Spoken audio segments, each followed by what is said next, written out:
د هرات ولایت د 11مې ناحیې جدید آباد اوسېدونکو نن یو ځل بیا د هرات ولایت مقام مخې ته د هغه څه په غبرګون کې چې دوی وایي د حاجي ګران په نوم یو تن یې د کورونو د کوڅو مخې بنده کړي او په لارون یې لاس پورې کړ.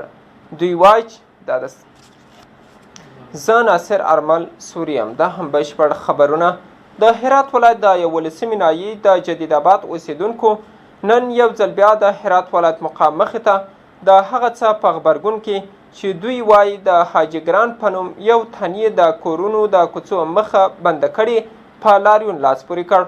دوی وایي چې حاجي احمدشاه مشهور په حاجي ګران له مودو راهیسې د دغې سیمې پر خلکو اوبه بندي کړي او دغه سیمه خپل ملکیت بولي.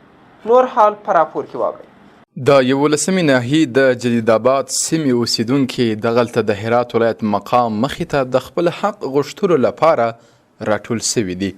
دوی وایي چې له څو مودو راهیسې د حاجي ګران په نوم یو تن د دوی د کوڅو مخې بند کړي دي او د دغې سیمې د مالکیت ادعا کوي. خو دوی وایي چې نږدې 10 کاله کیږي چې دغه کس د سیمې پر خلکو د څښاک د اوبو نلونه یې بند کړي او د سیمې خلک یې وهلي او ډبولي دي. جلو جاده ما رو یک آدم غاصب بند کرده. ما غاصبین زمین بدیدیم، غاصبین جاده تالی ندیده بودیم.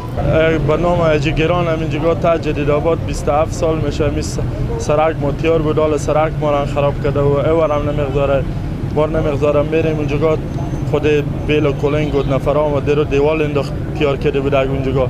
ما درو برفتیم بعد دوباره سرخو به دیوال زد و مشکلات دیگه و دیگه. به مردم هیچ چیزی نداره. میریم که ناله و ما 27 سال میشه که اونجا سرک ما تیار کرده بود، حالا میگی سرک از مانه. یک شخص زورمندی به نام حاجی احمدشاه مشهور به گرام آمده راه عام مردم را غصب کرده. راهی که مردم در حدود 30 ساله رفت آمد میکنن. از ایران مردم مالیه پرداخت کردن، بابت ملک خود صفایی شهر دادن. شما یقین بکنید 2 سال مردم آب آشامیدنی نیر ندارن. د هرات ولایت د والی اداري مرستیال غلام داود هاشمي وایي چې د دغې لانجې اسناد د قضایی ادارو لخوا د څېړلو په حال کې دي. قضیه که به چندین سال پیش برمیگرده. ارگان عدلی و قضایی فیصله هم کرده بوده. یک طی مراحل شده اسناد در ارگان عدلی و قضایی و مردم ادعا دارن که زمین دولتی از فرض به نام حاجی گران آماده و غصب کرده و راه عمومی را بند کرده. د ځمکو غصب په هیواد کې د لویو ستونزو څخه ده. اوس مهال په ټول هیواد کې په زرګونو هکتاره ځمکې د زورواکو لخوا غصب سوي دي چې په ډیری مواردو کې دولت د خلاصون توان نه لري.